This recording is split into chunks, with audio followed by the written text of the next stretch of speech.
नमस्कार, आप देख रहे हैं दिल्ली तक। मैं हूं आपके साथ अनुराधा तंवर।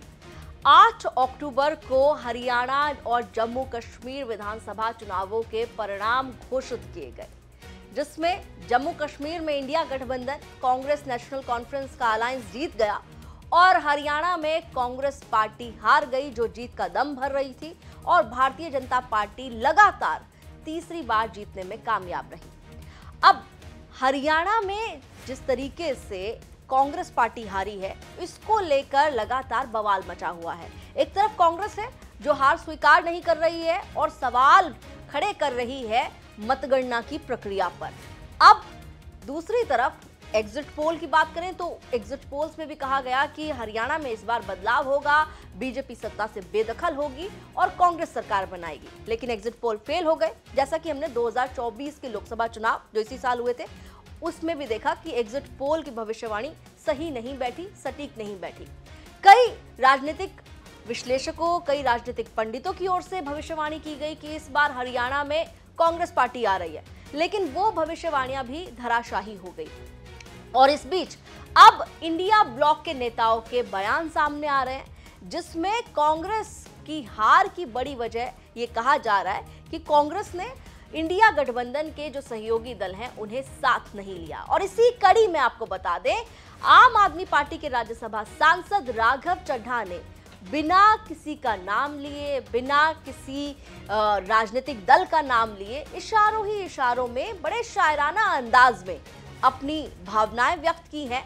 और कहीं ना कहीं अगर जब आप इस शायरी को सुनेंगे तो आप समझ जाएंगे कि उनका इशारा कहीं और नहीं बल्कि हरियाणा की तरफ था। हरियाणा में आप और कांग्रेस अलायंस के बारे में शुरुआत में सोच रहे थे, अलायंस हो नहीं पाया, जिसके बाद चुनाव हुए, चुनावों में आप और कांग्रेस अलग अलग लड़े, आम आदमी पार्टी का खाता नहीं खुला, तो इधर कांग्रेस पार्टी चुनाव हार गई।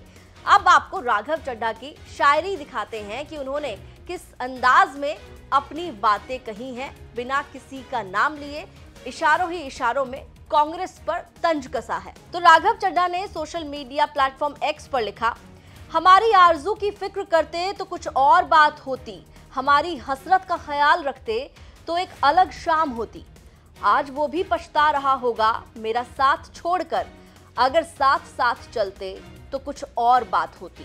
तो राघव चड्ढा कह रहे हैं कि अगर साथ साथ चलते तो कुछ और बात होती। साफ तौर पर इशारा हरियाणा की तरफ है। हरियाणा में दरअसल कांग्रेस और आप के बीच शुरुआती दौर में ये चर्चा चल रही थी कि गठबंधन होगा दोनों दलों के बीच में। राहुल गांधी ने इच्छा जाहिर की थी कि आम आदमी पार्टी के साथ गठबंधन की संभावनाएं तलाश की जानी चाहिए, जिसके बाद आप और कांग्रेस के नेताओं की मुलाकात हुई और आम आदमी पार्टी की ओर से राघव चड्ढा ही थे जो कांग्रेस के नेताओं से गठबंधन को लेकर मुलाकात कर रहे थे। राघव चड्ढा ने मुलाकात की कांग्रेस नेताओं के साथ हरियाणा में गठबंधन को लेकर, लेकिन फाइनली इन मुलाकातों का, चर्चाओं का नतीजा ये रहा कि गठबंधन नहीं हो सका। और गठबंधन नहीं हुआ क्योंकि कांग्रेस पार्टी के अंदर कई ऐसे नेता थे जिन्होंने ये कहा कि हरियाणा में आम आदमी पार्टी कोई फैक्टर नहीं है। हालांकि अगर वोट प्रतिशत आप देखें तो हरियाणा विधानसभा चुनावों के नतीजों में आम आदमी पार्टी को 1.79% वोट मिला है। तो वोट प्रतिशत के मामले में तो आम आदमी पार्टी बहुत पीछे रही, सीट भी कोई हासिल नहीं कर पाई। लेकिन ये माना जा रहा था कि अगर दोनों दल साथ होंगे, इकट्ठा होंगे, मिलकर चुनाव लड़ेंगे, एक मजबूत इंडिया गठबंधन की तरफ से चुनाव में उतरेंगे, तो उनके लिए कुछ अच्छा हरियाणा की तरफ से आ सकता है, हरियाणा चुनावों में उनके लिए कुछ बेहतर हो सकता है। लेकिन हरियाणा के जो स्थानीय नेता थे कांग्रेस के, वो शायद आम आदमी पार्टी के साथ गठबंधन के लिए राजी नहीं हुए और फाइनली गठबंधन हो नहीं पाया, जिसके बाद आपको 0 रही सीटें और कांग्रेस पार्टी को 37 सीटें रही। 46 सीटों पर हरियाणा के भीतर आप सरकार बना सकते हैं क्योंकि कुल 90 सीटें हैं। लेकिन आपको बता दें कि इन चुनावों में, हरियाणा के चुनाव में जो कई छोटे छोटे दल थे वो इतना असर डाल पाए कि कई सीटों पर बीजेपी और कांग्रेस की हार का जो डिफरेंस था उससे ज्यादा वोट उन दलों को मिल गए। ये कहा जा रहा है अब कि अगर उन तमाम दलों को साध लिया जाता, इंडिया गठबंधन चुनाव लड़ता अगर हरियाणा में, तो परिणाम की तस्वीर कुछ और होती।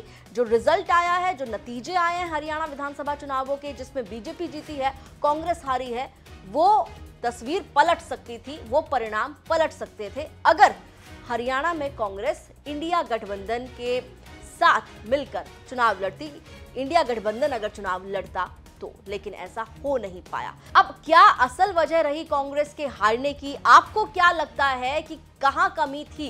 क्या इंडिया गठबंधन चुनाव लड़ता तो क्या फायदेमंद रहता? आप लोग अपनी राय कमेंट सेक्शन में हमें बता सकते हैं। दिल्ली से जुड़ी हुई तमाम खबरें आप दिल्ली तक पर देखते हैं।